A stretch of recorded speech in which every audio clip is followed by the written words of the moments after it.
반갑습니다. 도도튜브입니다. 도도튜브 구독자님들 행복한 주말 하루 시작하셨나요? 긴 추석 연휴의 첫 시작인데요. 다들 가족 친지분들과 행복 가득한 한가위 되시길 바랍니다. 오늘 전해드릴 소식은 기아의 스포티지가 드디어 LPG 모델을 출시한다는 소식이 들렸는데요. 사실 스포티지 풀체인지 출시 전까지 도도튜브가 다양한 소식을 다뤄오면서도 테스트 차량 중에 LPG 차량이 있다, 아니다, 없다라는 소식이 무성했었죠.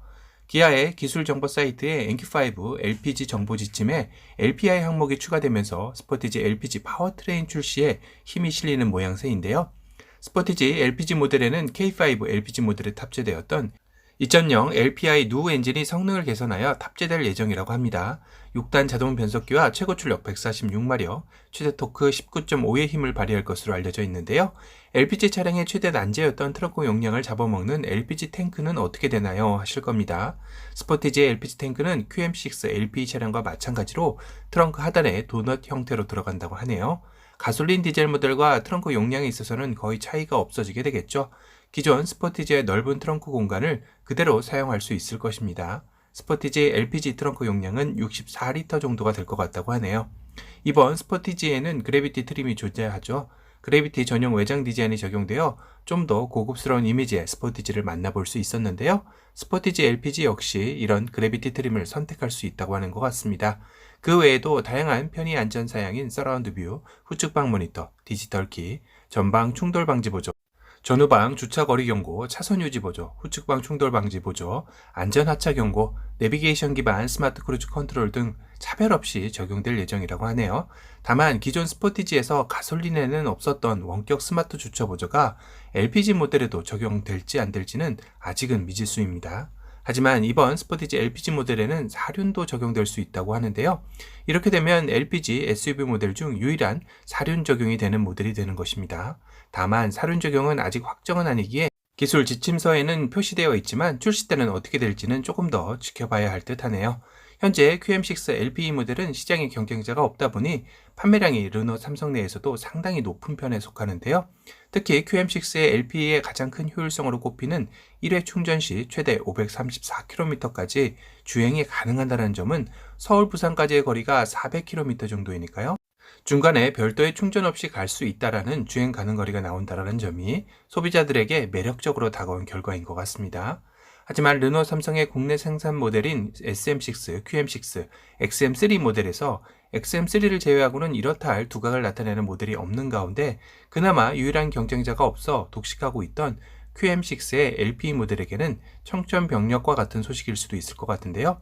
이제까지 현대기아차에서 LPG SUV에 적극적으로 나설 생각이 없었던 게 사실이었지만 이번 스포티지 LPG를 시작으로 현대기아차에서 SUV에 LPG가 도입되기 시작한다면 르노 삼성으로서는 큰 타격은 불가피해 보입니다. 크기 면에서도 전장이 4675mm인 QM6는 중형 SUV이지만 준준형 SUV인 신형 스포티지가 벌크업을 하면서 4660mm로 거의 비슷한 전장까지 따라왔죠. 가격적인 부분에서도 QM6 LPE 모델이 2,465만원에서 3,319만원으로 스포티지 역시 현재 가격 범위인 2,422만원에서 3,506만원 사이에서 나온다면 QM6 LPE 모델은 더더욱 가시밭길을 걷게 될 것 같습니다. 거기다 스포티지 LPG 모델에 사륜까지 적용이 된다면 확실한 차별화를 이루면서 경쟁 면에서도 우위를 점하기 QM6가 더 어려워질 것 같은데요. 이번을 계기로 르노 삼성의 경영 위기에 놓일 수도 있기에 국내 생산 모델 외에 수입 모델의 비중을 더 늘리는 전략도 생각해 볼 수 있겠네요.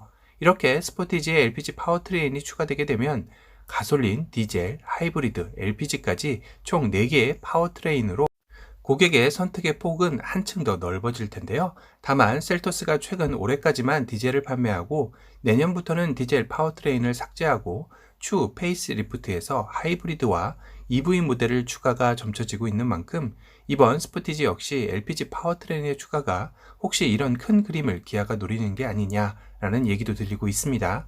현대기아가 LPG 모델에 관심을 가지는 이유는 LPG 엔진의 경우는 경유 차량에 비해 미세먼지의 핵심이 되는 질소 산화물 배출량이 13%에 불과하여 LPG 차량은 현재 저공해 차량으로 분류되는 만큼 디젤 모델의 대안으로 떠오르기 때문이기도 한데요. 이렇게 LPG 모델이 최근 친환경 기조에 어느 정도 부합되는 기조를 가지다 보니 현대기아로서도 이제까지 관심 갖지 않았던 SUV LPG 모델에 시동을 거는 것 같습니다. 하지만 아직 스포티지 디젤의 판매량도 꽤나 큰 비중을 차지하고 있어 당분간은 4개의 파워트레인은 스포티지에서 계속해서 유지하지 않을까 싶기도 하네요. 오늘은 준준형 SUV의 최강자 스포티지 LPG 모델 추가 소식에 대해서 전해드렸습니다. 현대기아차의 이번 SUV LPG 진출이 국내 완성업자 SUV 시장에 또 어떠한 파장을 일으킬지 주목되는 시점이네요. 앞으로 현대기아차 SUV LPG 파워트레인의 공습이 시작될 것 같다는 생각은 듭니다. 오늘 영상이 도움이 되셨다면 도도튜브 구독 알람 설정 부탁드리고요. 또 다른 신차 소식으로 찾아뵙겠습니다. 지금까지 도도튜브였습니다. 감사합니다.